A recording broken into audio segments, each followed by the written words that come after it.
Welcome to a new lesson of heat transfer. Today we are studying heat conduction in cylinders and spheres.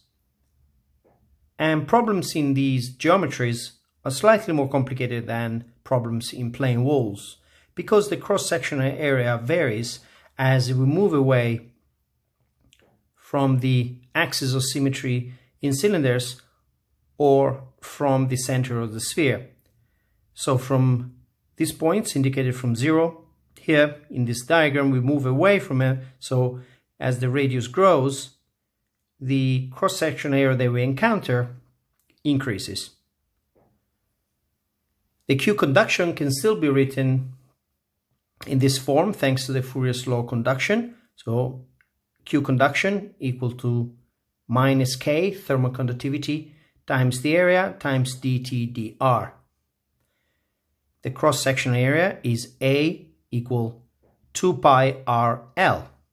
So R is the radius of a cylinder and L is the length of the cylinder. So if we substitute this expression for the area into Fourier's law of conduction, we get Q conduction equal minus K 2 pi RL times dt dr. We can separate the variables so we can integrate easily. So from the left hand side we have the integral between R1 and R2 of Q conduction divided by 2 pi RL in dr. And the right hand side we have the integral of minus K dt integrated between T1 and T2.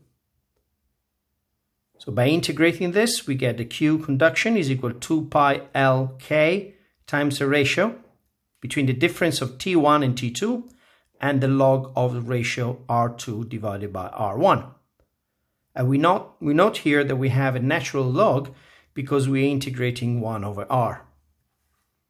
And of course, here we're treating the case that's steady.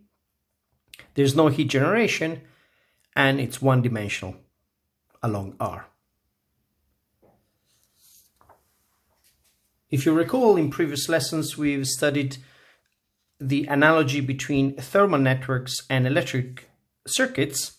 We can do exactly the same thing in the cylindrical geometry, and we can write Q conduction as the ratio between the difference T1 and T2 divided by a resistance to conduction in the cylinder. And this R cylinder is equal to the ratio of the log R2 divided by R1 and 2 pi L K.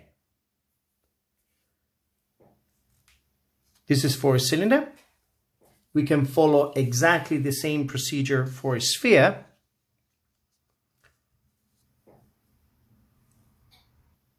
But now for a sphere, the area is 4 pi r squared. So it does not depend anymore as a cylinder in the linear way with r, but depends on r squared. So if we integrate this, we won't have the log term anymore. And Q of conduction in a sphere is equal to T1 minus T2 divided by a resistance due to conduction in a sphere. And this resistance is the ratio between the difference R2 and R1 divided by 4 pi R1, R2 and K. And just like in the case of a plane wall, we can put the resistances in series. So let's take the case, for example, of a sphere of a cylinder that's hollow inside.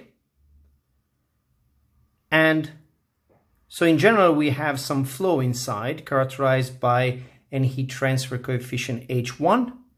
And we also have some flow outside characterized by a heat transfer coefficient H2. So in this case, we have 3 thermal resistances in series.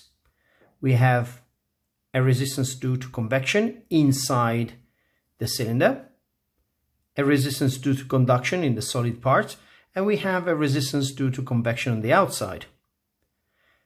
The inner temperature is T1 and the outer temperature is T2 on the surfaces of the cylinder or sphere.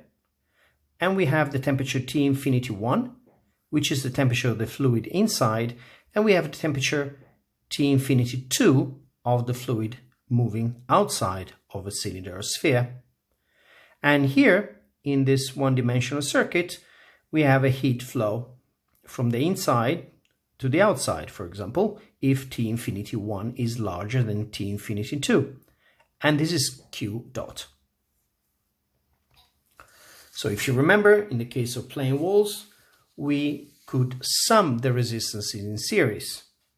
We can do exactly the same thing in a cylinder or a sphere. So R total is the sum of the convection resistance 1 plus the conduction resistance in the cylinder, the solid part of the cylinder, and the resistance due to convection outside. In the case of a cylinder, we have this form. Remember, for the conduction, we have a log dependence. And in the sphere, we have this expression.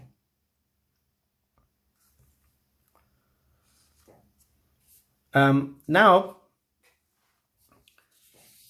let's talk about the concept of critical radius of insulation. So let's consider a cylinder of a sphere, and let's suppose that the external surface of the sphere is kept at a constant temperature T1.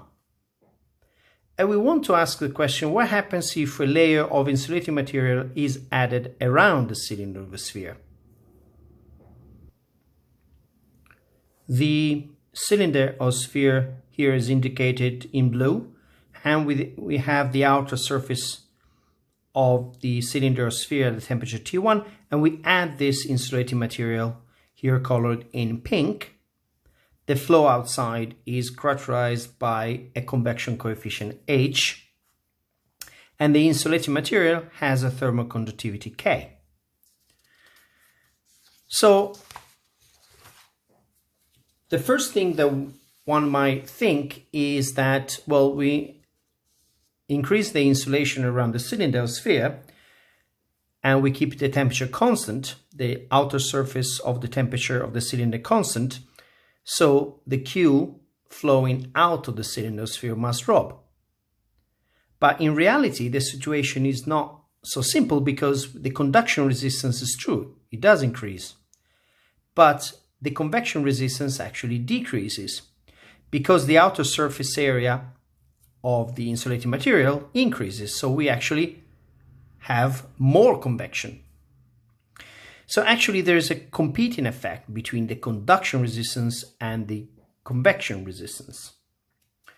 So the best way to understand this is to actually plot the heat conduction flowing out of the cylinder or sphere. So in the case of this cylinder, for example, we can write Q, and we know now we have a T1 minus T infinity divided by the sum of the two resistances. So we have still a one-dimensional system. It's steady. There's no heat generation. There's no radiation. So we sum the two resistances. This is the resistance due to conduction we've seen before, and this is the resistance due to convection.